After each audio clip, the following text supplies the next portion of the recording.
Hello दोस्तों, क्या हाल चाल। आशा करता हूँ आप बहुत अच्छे होंगे।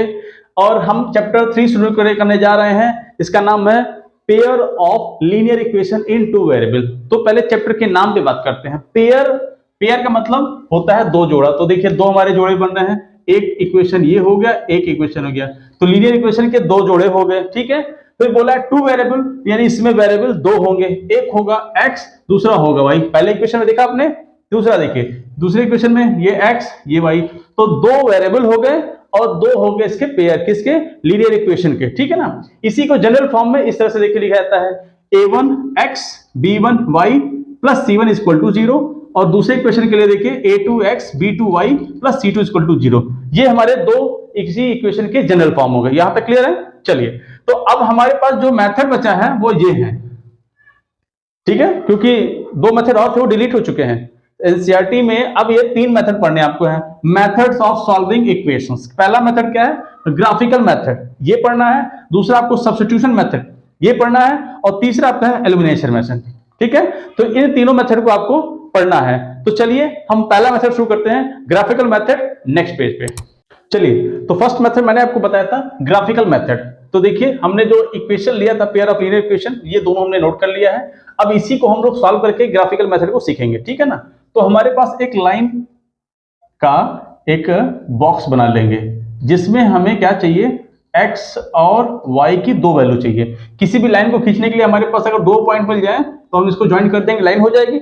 यही सेम यहां करेंगे। अब यहां देखिए, इसमें x की वैल्यू अगर हम लोग 0 ले लें, देखिए जब हमने x की वैल्यू 0 रखा तो यहां पे क्या मिला, 0 प्लस 3y इक्वल टू 6, यानी y की वैल्यू कितनी, 6/3 आ गया कितना, 2। तो y की वैल्यू आ गई 2। ये क्लियर है। फिर देखिए अब हम y की वैल्यू लेते हैं कुछ ऐसा। y की वैल्यू मान लीजिए हमने ले लिया 0, y की वैल्यू हमने ले लिया 0। तो देखिए क्या होगा, x plus 3 into 0 equal to 6। तो ये तो हो गया 0। तो x की वैल्यू कितनी आ गई, 6। तो y हमने लिया क्या, 0, और x की वैल्यू आई 6। यहां तक क्लियर है। अब हम सेकेंड इक्वेशन की तरफ बढ़ेंगे। सेकेंड इक्वेशन में भी सेम वही काम करेंगे, एक बॉक्स बनाएंगे और यहां पे भी हम x और y, ठीक है, दो वैल्यू हमारी x और y की दो पॉइंट निकलेंगे यहां पे, ठीक है। आगे देखिए यहां पे अगर यहां पे भी हम x की वैल्यू 0 ले लें तो देखिए क्या होगा, जब x की वैल्यू 0 लेते हैं तो ये होगा 2 into 0 minus 3 into y equal to 12। ये तो हो गया 0 माइनस 3y इजक्वल टू 12। तो y इजक्वल टू क्या होगा 12, ये माइनस 3 नीचे आ जाएगा, आंसर आएगा कितना, -4, ठीक है। तो y की वैल्यू आ गई -4। क्लियर यहाँ पे।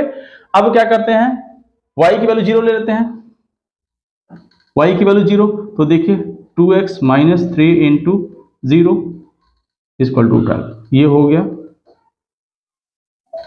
0 12। तो 2x इक्वल टू 12, तो x इक्वल टू 6। यानी y की वैल्यू हमने 0 लिया तो x की वैल्यू 6। अच्छा, ये वैल्यू आप अपने हिसाब से कोई भी लिख सकते हैं, ऐसा नहीं कि जो मैंने लिखा है वही लिखेंगे।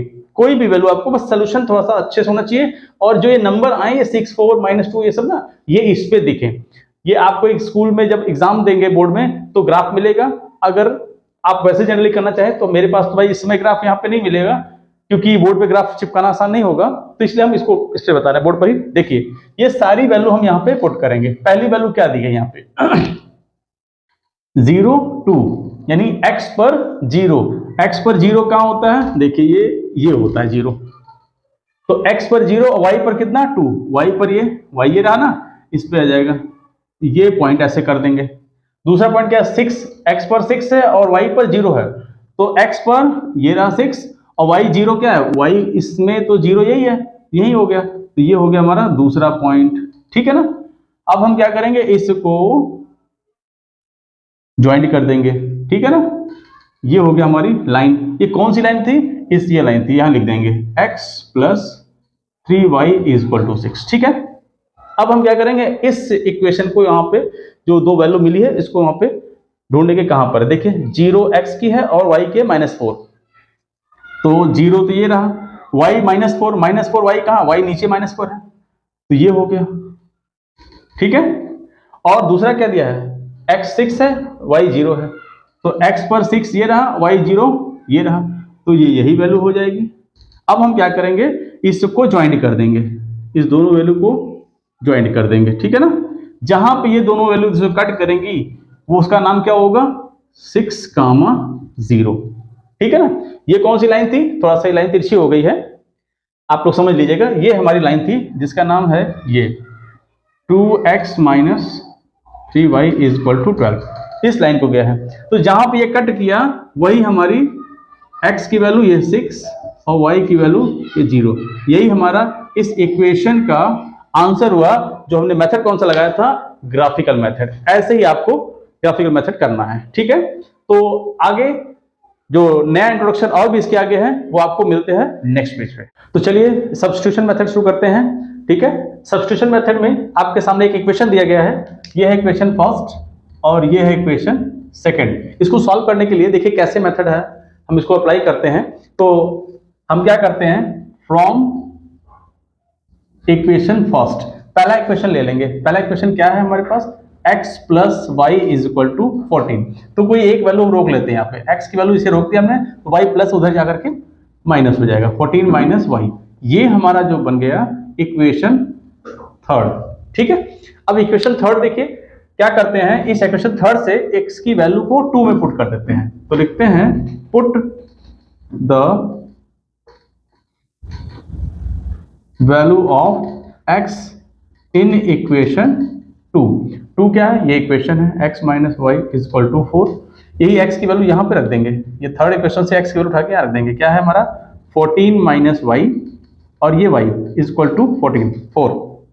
अब देखिए -y दो बार है तो माइनस माइनस क्या होता है प्लस, तो ये हो गया -2y, ये 4 हो गया, 14 बचा, ये 14 नोट कर लिया हमने, ठीक है। अब देखिए यहाँ से माइनस जो ये 2y है ये इधर ही रह जाएगा, ये डिजिट जो है उधर चला जाएगा नंबर, तो 4 ये प्लस है, ट्रांसपोज होगा तो -4, कितना आया -10 और ये हो गया माइनस, तो ये कट गया। अब यहाँ से देखिए तो 2y = आया 10, तो y की वैल्यू क्या आ जाएगी 10/2, कट करेंगे तो आ जाएगा 5, तो y की वैल्यू आ गई ये 5। क्लियर है। अब देखिए यहाँ से क्या करते हैं, इस y की वैल्यू उठा करके चाहे इस इक्वेशन में, चाहे इस इक्वेशन, चाहे इस इक्वेशन में, किसी में रख सकते हैं। तो हमें एक सिंपल पता है ये इक्वेशन थर्ड में रखने के लिए, तो लिख देते हैं put y in equation third, ठीक है। थर्ड में क्यों रखना है, देखिए क्योंकि सीधा सीधा दिख रहा है कि 14 - y है, इसी y की वैल्यू यहाँ रख देंगे, 14 में से माइनस कर देंगे, आंसर आ जाएगा। तो ये 14 - 5 कितना आया 9, ये हो गया हमारा आंसर। अच्छा एक चीज और समझिए आप बेटा कि ये जो हमने आंसर निकाला वो सही है या गलत है, तो उसके लिए क्या करते हैं, यहाँ पे एक हेडिंग डालते हैं चेक्ड, चेक करते हैं। कैसे चेक करते हैं, देखिए यहाँ पे दो इक्वेशन, दो में से किसी एक इक्वेशन को ले लीजिए। मान लीजिए हमने इक्वेशन फर्स्ट लिया x + y = 14, तो ये x और ये y की वैल्यू यहीं पे रख देते हैं हमें। तो देखिए x की वैल्यू 9, y की वैल्यू 5 = 14, इसको जोड़ लीजिए कितना आ गया 14, ये भी 14, यानी LHS = RHS, तो ये हमारे हो गए आंसर करेक्ट, ठीक है। तो इस तरह से हम इसको चेक कर लेंगे। तो पसंद आया हो तो आप लोग लाइक जरूर करिएगा। अब हमारा नेक्स्ट मेथड शुरू होता है एलिमिनेशन मेथड। तो चलिए थर्ड मेथड शुरू करते हैं, एलिमिनेशन मेथड। यही क्वेश्चन फिर से लेते हैं। देखिए यहाँ दो इक्वेशन यहाँ दिए है, तो एलिमिनेशन में क्या होता है, दोनों इक्वेशन में से किसी एक वैल्यू को x को या y को हम एलिमिनेट कर देते हैं, एलिमिनेट मतलब उसको कट कर देते हैं, हटा देते हैं, ठीक है। तो देखिए कैसे क्या करते हैं, यहाँ पे देखिए x है, यहाँ पे x है, यहाँ y है y, तो हम क्या करते हैं इसमें सिंपल सा है कि चाहे x को चाहे y को एलिमिनेट करेंगे तो कैसा, देखिए ये भी प्लस है, ये भी प्लस है, तो प्लस प्लस क्या होता है प्लस, तो इसका अपोजिट साइन लगाएंगे माइनस, ये भी माइनस हो गया, ये भी माइनस, ये भी माइनस, क्लियर यहाँ पे।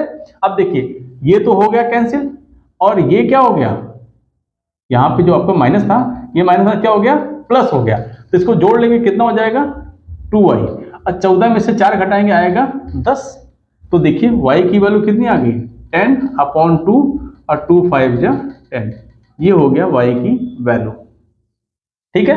अब क्या करते हैं put y in equation first second में से किसी में रख लेते हैं, तो हम फर्स्ट में रखने जा रहे हैं।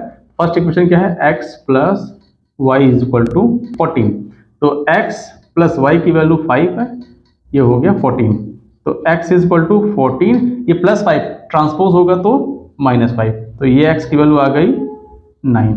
ये दोनों आंसर हमारे फाइनल हो गए। तो मैंने आपको एक चीज और बताया था कि आंसर सही है कि नहीं, उसको चेक करने के लिए यहाँ पे एक चेक डालते हैं हेडिंग और इसको चेक करते हैं। कोई एक इक्वेशन लेते हैं, इक्वेशन 2 जैसे मान ले रहे हैं हम लोग, ठीक है। तो x की वैल्यू कितनी है, ये 9, यहाँ लिख देते हैं 9 माइनस y की वैल्यू 5 इज इक्वल टू ये 4। 9 में से 5 जाएगा 4, इधर भी 4। तो अब देख रहे हैं कि LHS और RHS इक्वल हो गए, यानी हमारा आंसर करेक्ट हो गया। तो इस तरह से ये तीनों मेथड हमने आपको बता दिए हैं। एक और मेथड है जिसके लिए मिलते हैं नेक्स्ट पेज पे।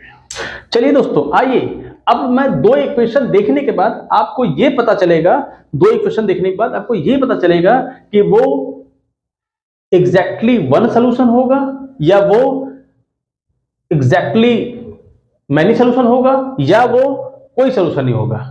बात समझ में आ रही है? मैं फिर से रिपीट कर रहा हूं, ध्यान दीजिए। हम इस इक्वेशन को देख करके पता कर लेंगे कि वो एक ही सोल्यूशन होगा या यूं कह सकते हैं उसी को यूनिक सोल्यूशन कहते हैं, या मैनी सोल्यूशन होगा या कोई सोल्यूशन नहीं होगा। कैसे, आइए देख के बताते हैं। हम ये हमारे पास दो इक्वेशन है, हमारे पास ये दो इक्वेशन ये है फर्स्ट, इक्वेशन ये है सेकंड, ठीक है। अगर हमने ग्राफ में खींचा, अगर ये दो लाइनें, ये लीनियर इक्वेशन दो है, ये लाइनें अगर एक दूसरे को कट कर रहे हैं इस पॉइंट पे, देख रहे हैं इस पॉइंट पे कट कर रही हैं, तो यानी इसका सिर्फ एक ही सोल्यूशन होगा। x की वैल्यू भी एक ही होगी, y की वैल्यू भी एक ही होगी, जिसको हम लोग कहते हैं इंटरसेक्टिंग टू लाइंस, और इसी को कहते हैं एग्जैक्टली वन सोल्यूशन, या इसी को कहते हैं हम लोग यूनिक सोल्यूशन। क्लियर? और इसी को एक और कहते हैं क्या, consistent pair of linear equation. और ये सबको हम सिर्फ इक्वेशन देख के कैसे जानेंगे, वो यहां से देखिए। जब हमारा a1/a2, a1 कौन है, पहले इक्वेशन का पहला पॉइंट x का कोफिशिएंट, b1 कौन है, पहले इक्वेशन के y का कोफिशिएंट, c1 कौन है, पहले इक्वेशन का कांस्टेंट। जब इसको हम a1/a2, अब a2 देख रहे हैं यहाँ पे, b2 ये है, c2 ये है, इसका रेशियो b1/b2 के रेशियो के इक्वल अगर नहीं है तो मतलब ये यूनिक सोल्यूशन हुआ। क्लियर है? सेकंड पे आइए, इसमें भी सेम यही दोनों इक्वेशन देखेंगे। अगर हमने देखा a1/a2, b1/b2, c1/c2, अगर ये हमारा तीनों इक्वल हुआ रेशियो में, तो क्या कहेंगे हम लोग, कॉन्सिडेंट लाइन। कॉन्सिडेंट का मतलब है कि सारे पॉइंट एक ही लाइन पे मिलेंगे, ठीक है। और इसी को इनफाइनाइटली मैनी सोल्यूशन कैसे, देखिए यहाँ पे ही पॉइंट मिलेगा, यहाँ पे ही मिलेगा, यहाँ पे, यानी इसके ढेर सारे सोल्यूशन हो सकते हैं, बहुत ढेर सारे सोल्यूशन हो सकते हैं, इसीलिए इसको इनफाइनाइटली मैनी सोल्यूशन कहते हैं। और इसी को हम लोग consistent pair of linear equation कहते हैं, ठीक है। थर्ड पे आइए, थर्ड में क्या है, देखिए जब हमने ग्राफ खींचेंगे तो ये दोनों लाइनें क्या पैरेलल मिलेंगी, ठीक है। जब पैरेलल मिलेंगी तो ये कहीं एक दूसरे को कट नहीं कर रही हैं, कट ही नहीं करेंगे तो कोई सोल्यूशन ही नहीं मिलेगा, तो इसलिए हो जाएगा नो सोल्यूशन। और इसको हम कहते हैं पैरेलल लाइंस, यानी दो पैरेलल लाइंस अगर होती है तो उसका कोई सोल्यूशन नहीं मिलता है। और इसी को हम लोग कहते हैं inconsistent pair of linear equation. ये जो लीनियर इक्वेशन दिया वो कैसा है, इनकंसिस्टेंट है। इसको देखेंगे कैसे, इस फॉर्मूले से कि a1/a2 is equal to b1/b2 is not equal to c1/c2। इसने को देख करके हम लोग बोल देंगे सोल्यूशन आएगा कि नहीं आएगा, यानी नो सोल्यूशन होगा। तब ये बात क्लियर हो गई। तो चलिए, ये आपका इंट्रोडक्शन वीडियो कंप्लीट होता है। हम लोग मिलते हैं नेक्स्ट एक्सरसाइज के लिए नेक्स्ट वीडियो में।